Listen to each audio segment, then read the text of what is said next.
शौनक आदि ऋषियों ने सूत जी से प्रश्न किया, हे सूत जी महाराज, आपने हमें पूर्व में बताया था कि भगवान विष्णु के साथ मधु कैटभ का 5000 वर्ष तक युद्ध हुआ। तो ये मधु कैटभ कौन है, इनकी उत्पत्ति कैसे हुई, आप हमें विस्तार से बताइए, क्योंकि हम इस कथा को सुनने की श्रद्धा रखते हैं और आप एक कुशल वक्ता हैं। और ऋषियों ने कहा, मूर्खेण सह संयोगो विषादपि सुदुर्जर विज्ञेन सह संयोग सुधारसा समम स्मृत। बड़ी महत्वपूर्ण और सुंदर बात देवताओं ने कही कि मूर्ख व्यक्ति के साथ स्थापित किया गया संपर्क विष से भी अधिक अनिष्टकारी होता है और उसके विपरीत विद्वानों का संपर्क अमृत तुल्य होता है।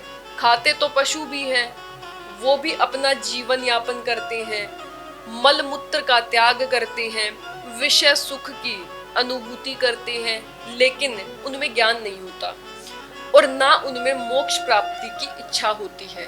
तो जो लोग उत्तम बातों को सुनने में श्रद्धा नहीं रखते, उन्हें पशु तुल्य ही समझना चाहिए। विद्वानों के अनुसार श्रवण के 3 भेद कहे गए हैं, सात्विक, राजसिक और तामसिक।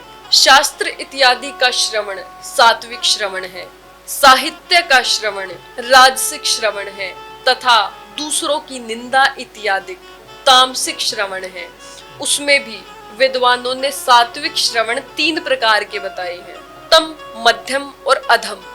उत्तम श्रवण तो वो है जो मोक्ष को देने वाला है, मध्यम श्रवण स्वर्ग को देने वाला है तथा अधम श्रवण भोग इत्यादि को देने वाला है। इन सभी श्रवणों में पुराण श्रवण सबसे उत्तम है, क्योंकि पुराण का श्रवण करने से बुद्धि का विकास होता है और पापों का नाश होता है। इसलिए शौनक आदि ऋषि कहते हैं, हे सूत जी महाराज, आप हमें भगवती की पावन कथा सुनाइए। सूत जी बड़े प्रसन्न हुए और बोले, ऋषियों, मैं धन्य हूँ जो आपने मुझसे ये पावन कथा सुनने की इच्छा प्रकट की। विष्णु कर्ण मलोद्भूतो दानवो मधुकैटभो महाबलो चतो दैत्यो विद्वद्धो सागरे जले।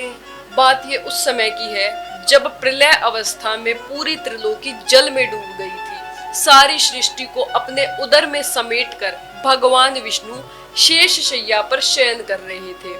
तभी विष्णु कर्ण मलोद्भूतो, भगवान विष्णु के कानों के मैल से 2 दैत्य प्रकट हुए, जिनका नाम था मधु और कैटभ। ये दैत्य प्रकट हुए और ब्रह्मा जी पर धावा बोल दिया।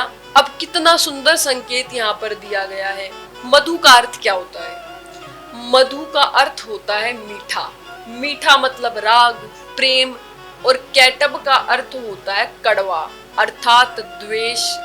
तो ये मधु और कैटभ कोई और नहीं है बल्कि राग और द्वेष है। ये पैदा कैसे हुए? बोले, कर्ण मलोद्भूतो, ये दोनों कानों के मैल से पैदा हुए, अर्थात राग और द्वेष। निंदा और स्तुति, ये दोनों हमारे कानों से ही पैदा होते हैं। किसी के मुख से यदि हम अपनी प्रशंसा सुनेंगे तो उसके प्रति हमारा राग हो जाएगा, और निंदा सुनते हैं तो हमारा द्वेष उत्पन्न हो जाएगा। अर्थात प्रशंसा सुनी तो मधु उत्पन्न हुआ और निंदा सुनी तो कैटभ उत्पन्न हुआ। लेकिन है ये दोनों दैत्य खतरनाक। पैदा होते ही सीधा ब्रह्मा जी पर आक्रमण कर दिया। तो ब्रह्मा जी कौन है? बोले, हमारी बुद्धि के देवता हैं। तो हमारी जो बुद्धि भगवान के चरणों में लगनी चाहिए, माँ भगवती पराम्बा के चरणों में लगनी चाहिए, उसे राग और द्वेष खाए जा रहे हैं। मधु कैटभ वही राक्षस हैं जो हमारी बुद्धि को खाए जा रहे हैं। ये दोनों दैत्य विष्णु जी के कानों के मैल से उत्पन्न हुए और विचार करने लगे, न कारणम भवेत कार्यम सर्वत्रैषा परंपरा। बिना कारण के कोई कार्य नहीं होता, ये बात तो निश्चित है। तो मैं पैदा कहाँ से हुआ? किसने मुझे जन्म दिया? ये जल किसके आधार पर टिका हुआ है? क्योंकि आधार के बिना आधेय की कोई कल्पना नहीं की जाती। निश्चित रूप से इसके पीछे कोई महाबलशाली शक्ति है। दोनों दैत्य ऐसा विचार कर ही रहे थे। उसी समय इन्हें आकाशवाणी में वाग बीज स्वरूप एम बीज सुनाई दिया। उसे सुनकर ये दोनों दैत्य जप करने लगे। 1000 वर्षों तक समाहित चित्त होकर जब किया तो भगवती इन पर प्रसन्न हो गई और फिर आकाशवाणी हुई, हे दैत्यों, मैं तुम दोनों पर अति प्रसन्न हूँ, मनोभिलाषित वरदान मांगो। तो उन्होंने उस दिशा को प्रणाम किया और बोले, हे देवी, हमें यह वरदान दीजिए कि हमारी मृत्यु हमारी इच्छा के अनुसार हो। आकाशवाणी ने तथास्तु कहा। अब तो ये दोनों दैत्य आनंद से रहने लगे।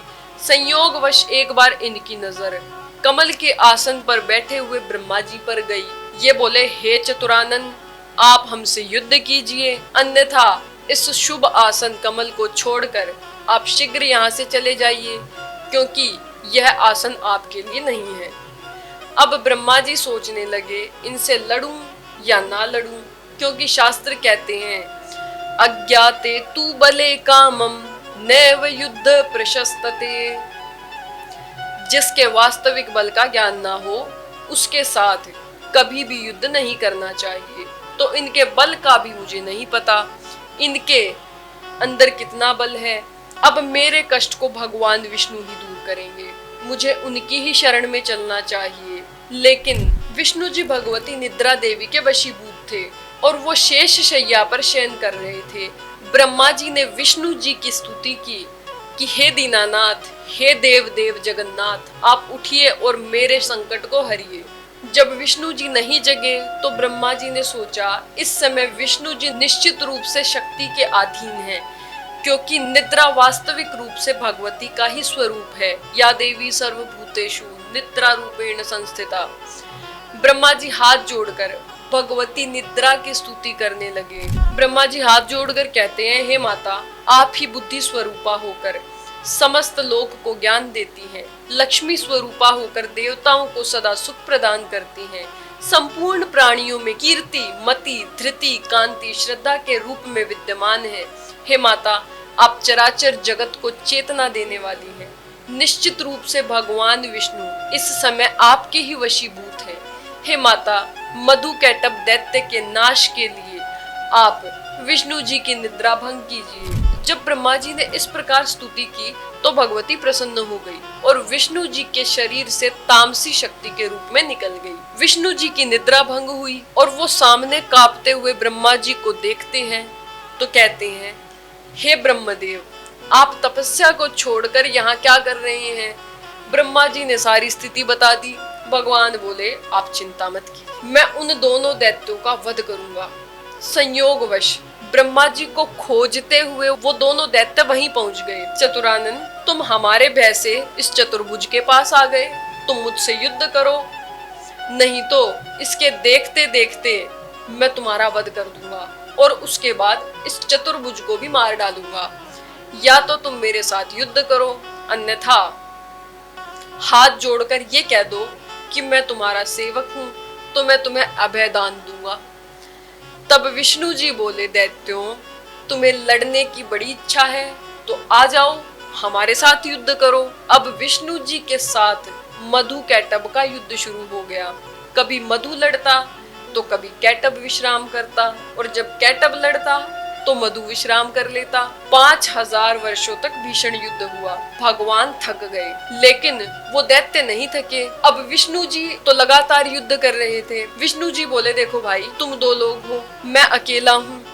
एक लड़ता है, दूसरा विश्राम कर लेता है, सो जाता है।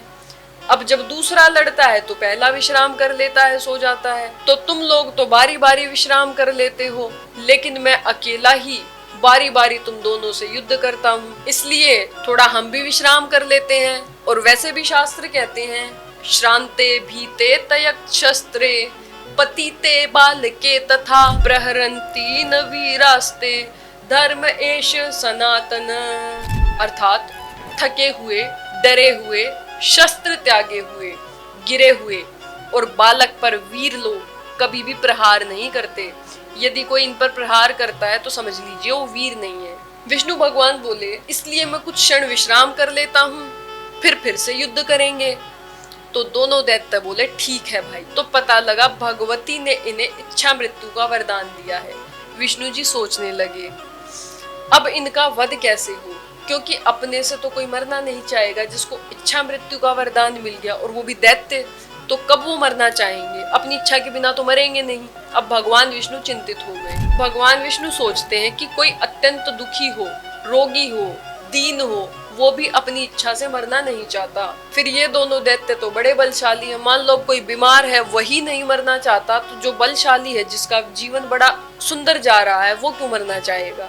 यही बात भगवान विष्णु सोच रहे हैं, ये इतने बलशाली हैं, फिर भला ये अपनी इच्छा से क्यों मरना चाहेंगे। निश्चित रूप से मुझे भगवती जगदम्बा की शरण ग्रहण करनी चाहिए। विष्णु जी ने आकाश में स्थित भगवती जगदम्बा को देखा। भक्तों को अभय दान देने वाली माता मंद मंद मुस्कुरा रही थी। विष्णु जी हाथ जोड़कर भगवती की स्तुति करने लगे।